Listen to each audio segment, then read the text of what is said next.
Hello, my name is Willoughby, and I have filed a lawsuit against the ISD, the Fort Worth ISD, and I'll give you an update on where we're at. This starts off with what I've rented a lot of schools, at least a lot of schools over the years, because school buildings are located conveniently in neighborhoods. And I can put leaflets on doors and doors around the neighborhood and hold meetings in schools and try to get more opinion and more people involved in our local government and share more information with people that way. And also I get plenty of exercise when I put these leaflets out because I'm too lazy to exercise otherwise. But anyway, the process in renting a school goes through an application first to see if you qualify to rent the school, if you meet the qualifications. So I did file the application to lease the school, and after it got approved, I have my contract. Once you got your contract, then you feel you have a green light to go then. And when I hold an event, I just don't rent a school and post it on the local media, and that's it. I put leaflets on door to door. I printed up over 1,000 leaflets and was able to distribute over 500 before I got a notice 14 days later after I had done signed our contract. 2 weeks later, they notified me, the ISD did, that it came to their attention they had made a mistake. Well, I've bought leaflets, signage, and started paper in the neighborhood with these things is where I'm at. So I'm out over $1,000 in my personal funds due to the mistake that they made. So I tried first reaching the school board and the chair, and I also offered that they should go ahead and allow us to use the school, and on the next rental, correct the mistake then. The school has done this before me. They've made mistakes before, and they have taken care of it in the past. But in this one, they do not want to take responsibility for their mistake. I mean, they do take responsibility for their mistake, but they do not want to take responsibility for the damages caused by their mistake. So anyway, the only choice was because the chair of the ISD would not return any calls, or not respond in any way. I've gone down, and I still go down there to the school board meeting publicly and brought this out to publicly that she does not respond. So what choice do you have but to go to court? I'm at $1,000. Do nothing? No, I don't think so. Anyway, we go to a small claims court, and this becomes a story in itself. When I filed in the small claims court, it took 5 trips to the court before we came to a conclusion there. The first court date, well, I first starts off with I contact the ISD to see who do we put in as the defendant, and they said the ISD. I go to the small claims court, and they say they cannot accept that. They have to have a name, an individual's name. I go back to the ISD, and they insist that the ISD is the only name they're going to provide me. I go back to the small claims court, and they insist that you have to have an individual's name. So I went to the state school board for some advice, and they said put the superintendent's name in there. Sounded logical to me. I don't see any problem with that. I think so. That's the top. Why not? They should take responsibility. So I put the superintendent's name in, and we filed the small claims court. And when we get to small claims court, it is dismissed because of the wrong party's name. The lawyers from the school said I was suing the wrong person, and they were correct. It should have been ISD. And also, the judge admits that the court made a mistake and said she would talk to the clerks. So it did not cost me nothing but time for the next court date to be set. So, and each one of these are 3, 4, 5 months apart. So each time we do this, time goes by. So we get a court date set, and we get there, and they do not have a jury. I have paid the extra money for a jury trial. The court made a mistake. No jury. They set another date. Now this does not cost me 1 penny, these dates being reset, but it is taxpayers' money being used in a way that incompetence. Okay, this is not run right. This court is not run right. But anyway, so we file. We have another court date set, and before we get to that court date, the ISD attorneys file for a hearing to have our court date dismissed, our court dismissed.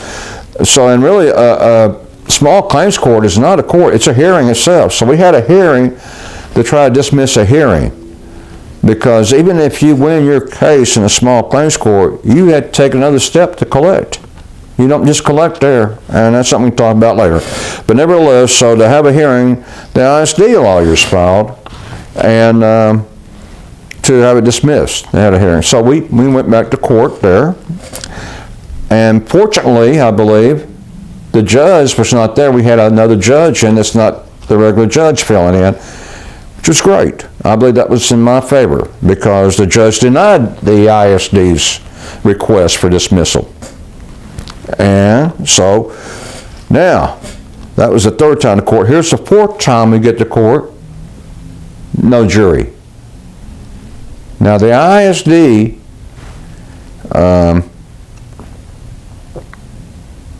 well, there was no jury there, and I don't know why I brought up ISD at that. I mean, the court again did not have a jury.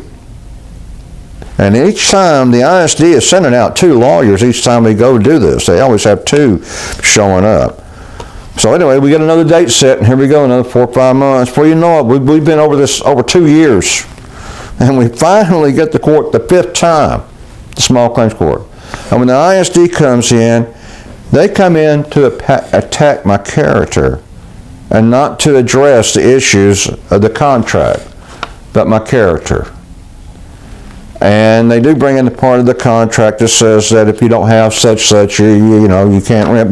But we didn't get a chance to argue that. And the thing about in small claims court, they don't have to send you anything in advance. So it was a surprise to me that they brought in documents and stuff at me at City Council, what's happening at City Council and things.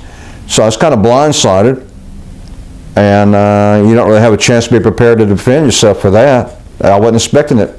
So that was pretty sleazy.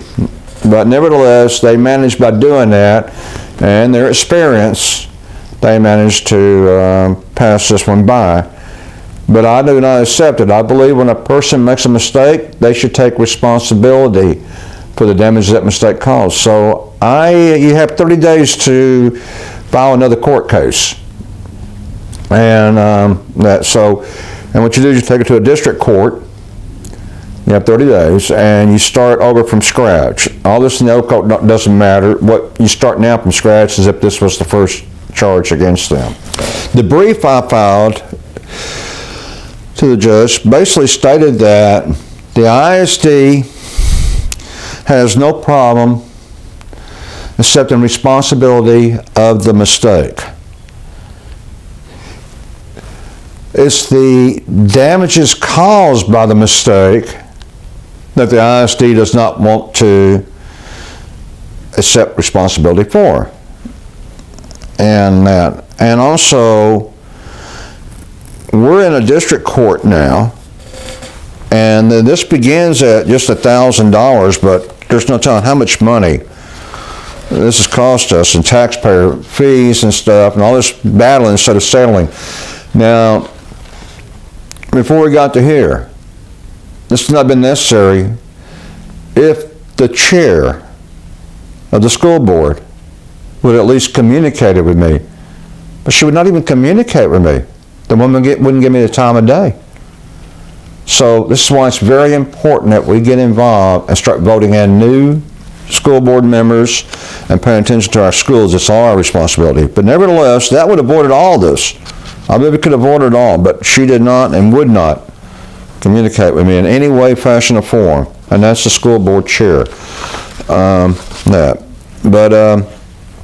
So anyway, I did send an open records request wondering how much money did it cost us in fighting me in small claims court all that time, all those trips and all that, you know, compared to, I think if we had good attorneys for the school board, they would have said, settle this case, pay it, be done with it. It's too small of an amount.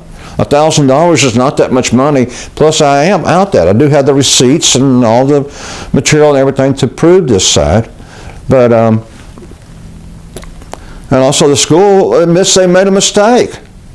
That's what a good attorney would advise them.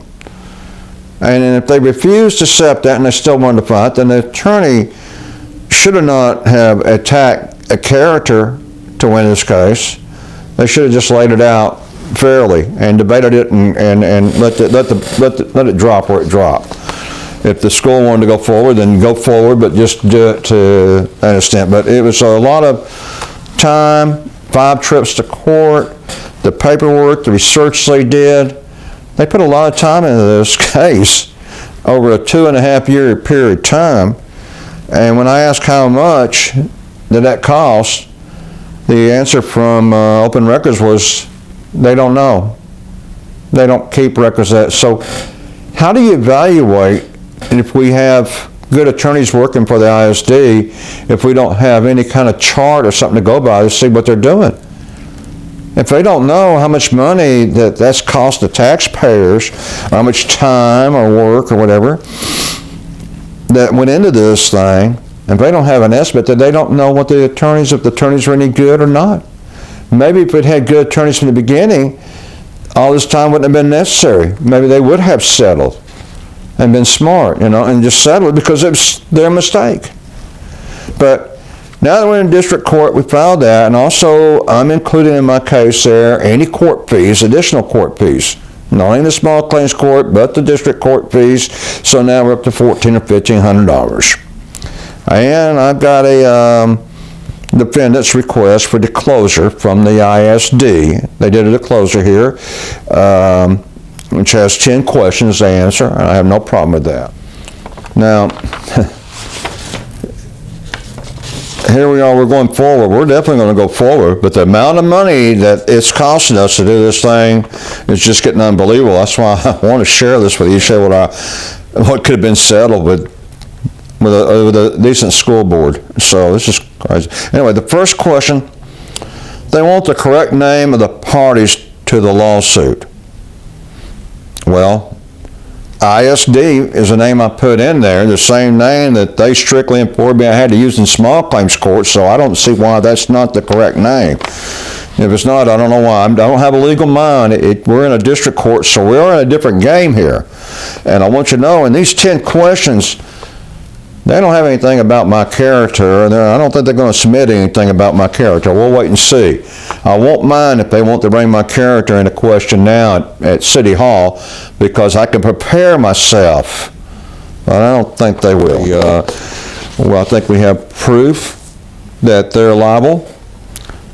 We have the receipts of the amount, and we have the product to show, and so we'll see how it comes out, but I just can't help but to believe that when a person makes a mistake, they must take responsibility for their mistake, any damages that mistake should cause, and if that's not the case here, the ISD doesn't do that, then the system needs to be changed to that way. So anyway, so we'll see what the next step is. I did file my brief, and along with the receipts and stuff, so we'll see next word is there. I have 2 other cases, one with code compliance on my website, and I have one with the city on the election, overturning the election, and we have an appeal. I filed a brief on that one. I'm hoping they'll accept it, We'll see. A little bit late to my oversight, but anyway, I did file a brief the other day. They said it's still alive, so we'll see. And we're going to try to get that to a court date. We have a court date set for the overturn of the election, but we ain't got there yet. It's September in 2026, somewhere up in September. But right now, we're in the file brief, and we'll see if we can make it.